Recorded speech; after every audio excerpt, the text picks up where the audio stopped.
বাংলাদেশের সবচেয়ে সুন্দরতম জায়গা হচ্ছে বান্দরবন। আর এই বান্দরবন থেকেই আমরা যাচ্ছি চিটাগংয়ের উদ্দেশ্যে। আসসালামু আলাইকুম। আশা করছি সবাই ভালো আছেন। আলহামদুলিল্লাহ আমরাও ভালো আছি। যারা নিয়মিত আমাদের চ্যানেলে ব্লগগুলো দেখে থাকেন তারা অবশ্যই জানেন যে আমরা বেশ কিছুদিন ধরেই আমাদের চ্যানেলে বান্দরবন এবং চিটাগং ট্রিপের কিছু পর্ব শেয়ার করেছিলাম আপনাদের মাঝেই। তারই ধারাবাহিকতায় আমাদের আজকের এই শেষ পর্বটি।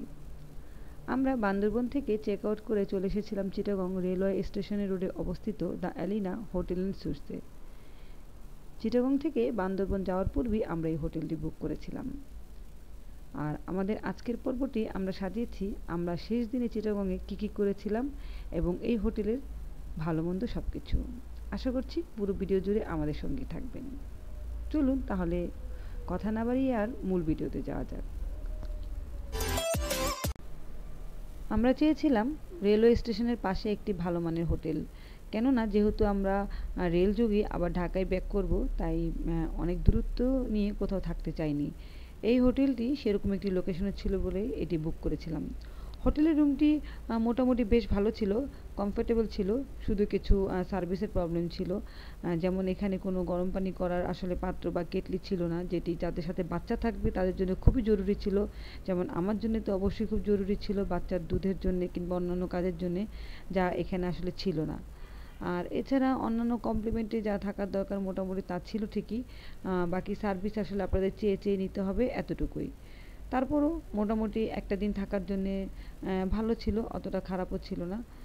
আমরা আসলে তারপরের দিনই চেক আউট করে ঢাকায় চলে আসবো, এই জন্যে একদিন এখানে স্টে করার জন্যে এই রুমটি বুক করেছিলাম, যার পার নাইট প্রাইস ছিল 5,000 টাকা।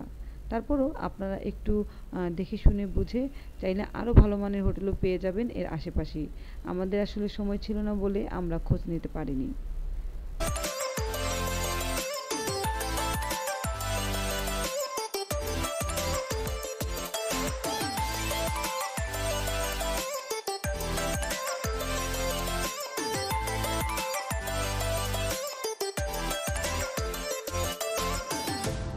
বাংলাদেশের একমাত্র টানেল অবস্থিত এই চিটাগংয়েই।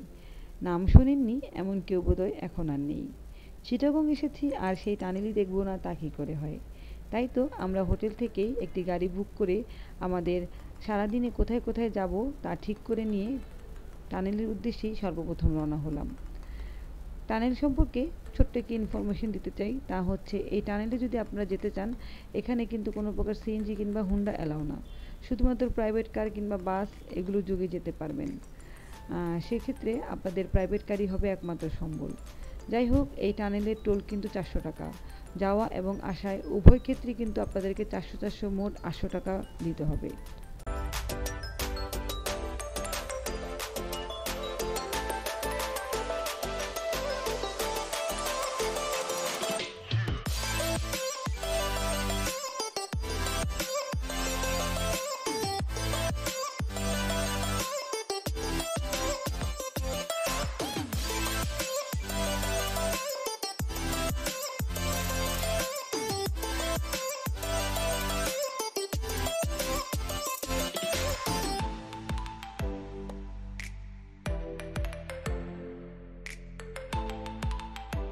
চারপাশে সুন্দর দৃশ্য দেখতে দেখতেই আমরা টানেলের কাছাকাছি চলে এসেছি এবং ইতিমধ্যেই আমরা টানেলের ভিতর দিকে আসলে এন্ট্রি নিয়ে নিয়েছি।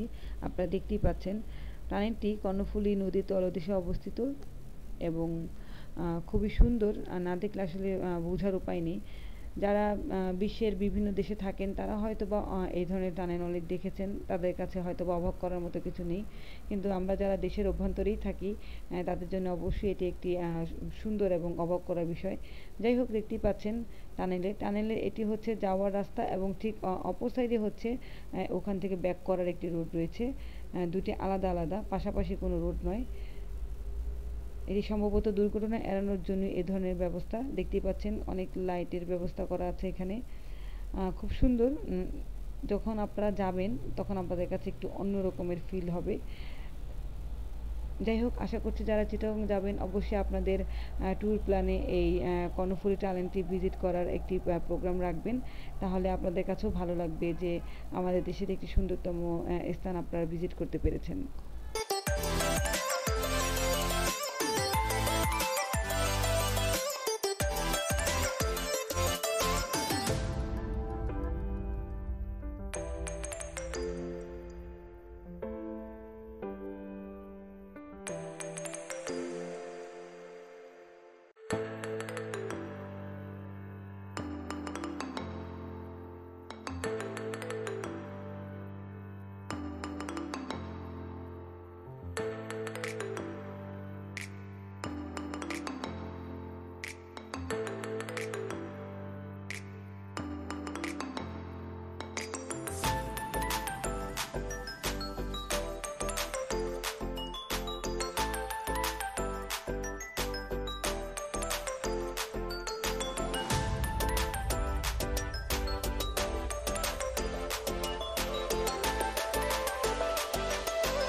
দেখতে দেখতে আমরা টানেলের বাহিরে দিক চলে এসেছি এবং এই যে পাশে দেখতে পাচ্ছেন এটি কিন্তু আমাদের আসলে পতঙ্গার সি বিচ। যারা এই সি বিচে আসতে চান আপনারা চাইলে এই ধরনের ওয়ে করে অর্থাৎ এভাবে টানেলের ভিতর দিয়ে হয়ে আপনারা পতঙ্গা সি বিচে আসতে পারেন।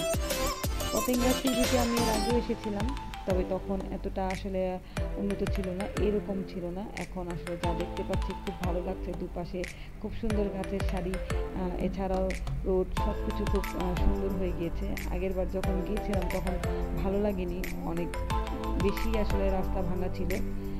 দূরে জাহাজের সারি দেখা যাচ্ছে, খুব চমৎকারভাবে এখানে অনেক অনেক স্ট্রিট সাইড ফুড আপনারা পেয়ে যাবেন।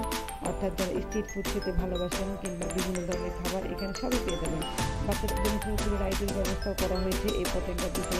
এছাড়াও রয়েছে ঘোড়া রাইড, বিভিন্ন ধরনের এন্টারটেনমেন্টের ব্যবস্থা এখানে রয়েছে। এছাড়া স্ট্রিট বোর্ডেও কিন্তু আপনারা সমুদ্র ভ্রমণও করতে পারবেন, সেই ব্যবস্থাও এখানে রয়েছে।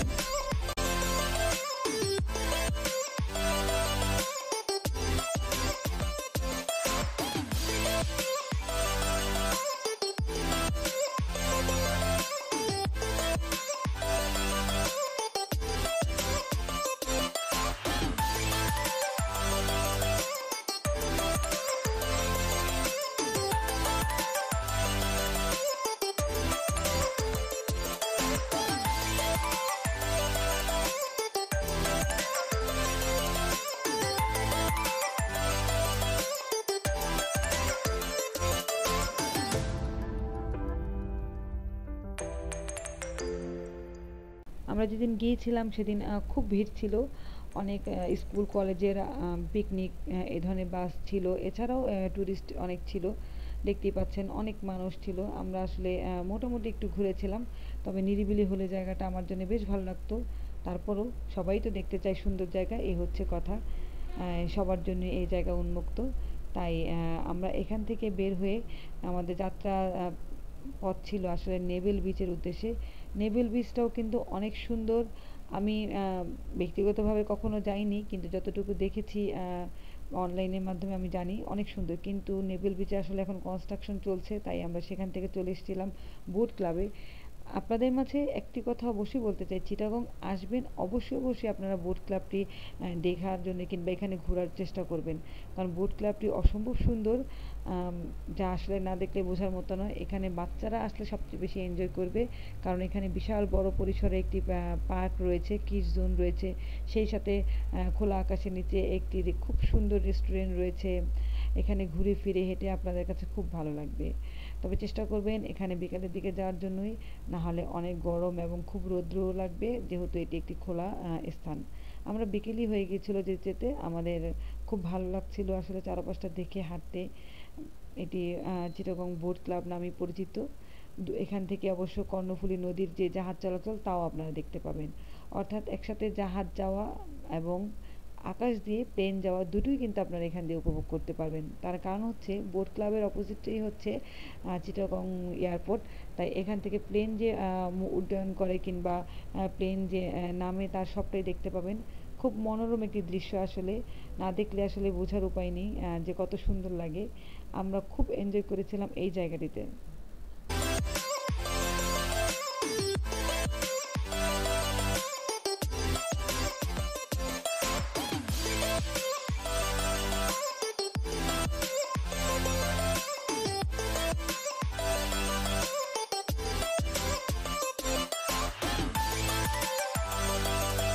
এই বোট ক্লাবটি বাংলাদেশ নেভির আন্ডারে এবং এর পাশেই কিন্তু একটি 5 তারকা মানের হোটেল রয়েছে। সে হোটেলটি নাম হচ্ছে মে হোটেল মেরিনা বারিশা। এখানে চাইলেও আপনারা স্টে করতে পারেন।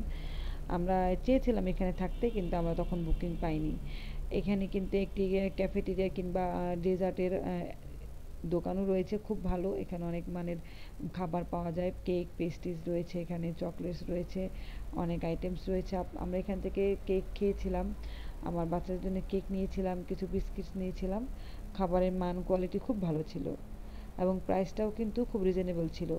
ঢাকার তুলনায় এই দোকানের আসলে প্রাইসটা আমার কাছে রিজনেবল মনে হয়েছে।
বারকোট থেকে আমরা আমাদের রাতের খাবার শেষ করে বের হয়ে গিয়েছিলাম, কারণ আমরা চেষ্টা করছিলাম একটু দ্রুত করার জন্য, কারণ তারপরের দিন আমাদের চেক আউট টাইম ছিল আসলে, আর তারপরের দিন আমাদের ঢাকার উদ্দেশ্যে রওনা করতে হবে। সেজন্যে আপনারা অবশ্যই boat club, Barkot, Patenga beach এগুলো তো দেখবেনই, সেই সাথে আরও অনেক জায়গা রয়েছে যেটা দেখার মতো, যা আমরা দেখতে পারিনি।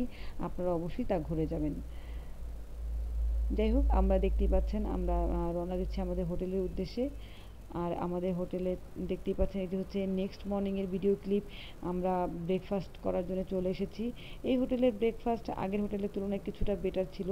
এখানে রাইস ছিল, খিচুড়ি ছিল, এছাড়াও ছিল স্যুপ, ভেজিটেবল, ডাল, ডিম, এই ধরনের আইটেম কিছুটা ছিল, অন্তত খাওয়ার মতো দু একটা আইটেম ছিল। আমরা হালকা পাতলা খেয়েছিলাম, পরোটা ভাজি এগুলো খেয়ে আমরা আমাদের ব্রেকফাস্ট কমপ্লিট করেছিলাম। ব্রেকফাস্ট কোয়ালিটি অ্যাভারেজ ছিল, অনেক হাই কিংবা খুব বাজে তা ছিল না, অ্যাভারেজ ছিল। আপনারা খারাপ কোনো ফিল হবে না আসলে, মোটামুটি ব্রেকফাস্ট করতে পারবেন এখান থেকে, নিরাশ হওয়ার কিছু নেই। যাই হোক, আমরা তাড়াতাড়ি আমাদের ব্রেকফাস্ট সেরে নিচ্ছিলাম, কেননা আমরা ঢাকার উদ্দেশ্যে রওনা করব। যাওয়ার দিনটি আসলে খুব কষ্টদায়ক হয়। যখন ট্যুরে আসি তখন খুব এক্সাইটেড থাকি এবং যখন রওনা করি আবার বাড়ির উদ্দেশ্যে তখন মনটা খারাপই থাকে। যাই হোক, আমাদের চিটাগং এবং বান্দরবনের সমস্ত ভিডিও আপনাদের সাথে শেয়ার করেছি। আশা করছি আপনাদের ভালো লেগেছে, আর ভালো লাগলে আমাদের সঙ্গেই থাকবেন। এতটুকুই আপনাদের কাছে চাওয়া রইল। আমাদের ভুল ত্রুটিগুলো ক্ষমা করবেন। সবাই ভালো থাকবেন, সুস্থ থাকবেন। আল্লাহ হাফেজ।